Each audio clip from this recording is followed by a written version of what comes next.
Les médecins m'avaient dit « Préparez-vous, il ne reste plus beaucoup de temps ». Mon corps était en train de mourir, mon nom était déjà presque rayé de la liste des vivants.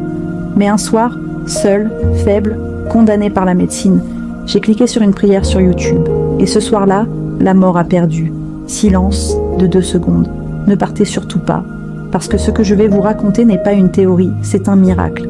Je m'appelle Marie, je n'étais ni prophétesse, ni pasteur, ni femme de foi exemplaire. J'étais juste une femme normale, une mère, une épouse, une travailleuse fatiguée. Je croyais en Dieu. Mais honnêtement, Dieu n'était pas au centre de ma vie. Je priais quand ça allait mal. J'oubliais quand ça allait bien. Je ne savais pas que la vie allait bientôt m'enseigner une leçon brutale. Tout a commencé doucement. Une fatigue que rien ne soulageait, des douleurs étranges, une perte d'appétit.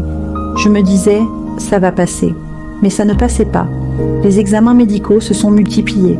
Les médecins devenaient de plus en plus sérieux. Puis un jour, on m'a fait asseoir et j'ai entendu un mot qui a gelé mon sang, cancer. Le médecin m'a regardé droit dans les yeux. Il a dit, c'est madame, le cancer est très avancé. Nous sommes en phase terminale.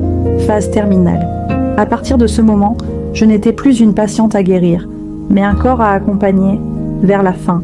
On ne parlait plus de guérison, on parlait de temps, quelques mois, peut-être moins. Je suis sortie de l'hôpital avec un corps vivant, mais une âme déjà brisée. Les traitements m'ont détruite, j'ai perdu mes cheveux, ma force, ma dignité. La douleur était constante.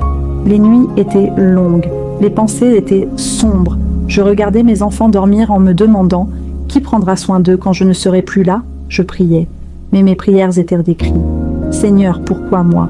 Qu'est-ce que j'ai fait ?» Et souvent, le silence.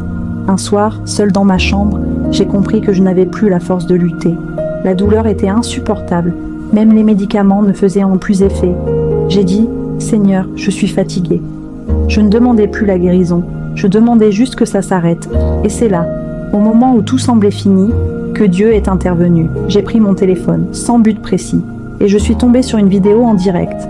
Le titre disait « Prière de guérison, Dieu guérit maintenant ». La chaîne « J'ai des guérisons divines ». Je ne savais pas pourquoi, mais j'ai cliqué. Le prédicateur a dit « Dieu n'est pas limité par les écrans ». À ce moment-là, j'ai fondu en larmes. C'était comme si Dieu me parlait directement. Pendant la prière, il a déclaré « Il y a une femme atteinte d'un cancer en phase terminale. Dieu est en train de te toucher maintenant. » Mon cœur battait fort. Il a dit « Pose ta main là où tu as mal. » J'ai posé ma main. Puis il a proclamé « Cancer, disparaît. Vie, entre. Au nom de Jésus. » Et là, une chaleur, une paix, une présence. La douleur est partie, instantanément. Je savais que quelque chose venait de se passer.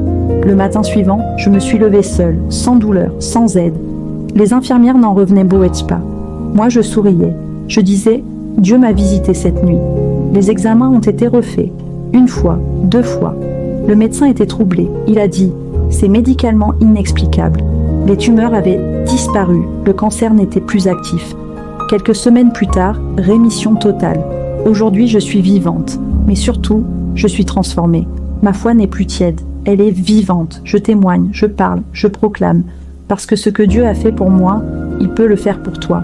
Si tu écoutes ce témoignage maintenant, ce n'est pas un hasard. Peut-être que toi aussi, tu es malade, tu es découragé, tu es à bout. Mais souviens-toi, la médecine a un diagnostic. Dieu a le dernier mot. Aujourd'hui, je suis vivante. Mais surtout, je suis transformée. Ma foi est réelle, vivante, inébranlable. Je témoigne partout. Je parle de Jésus. Je parle de J'ai des guérisons divines. Si tu écoutes ce témoignage, ce n'est pas un hasard. Peut-être que toi aussi. Tu es malade, tu es découragé, tu es à bout. Mais écoute-moi bien. La médecine a un diagnostic. Dieu a le dernier mot.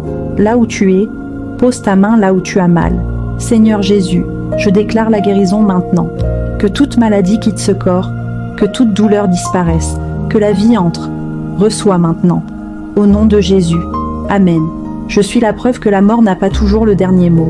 Si Dieu l'a fait pour moi, il peut le faire pour toi. Ne quittez pas sans prier. Ne quittez pas sans croire. Parce que parfois, un clic, une prière, un moment de foi suffisent pour passer de la mort à la vie.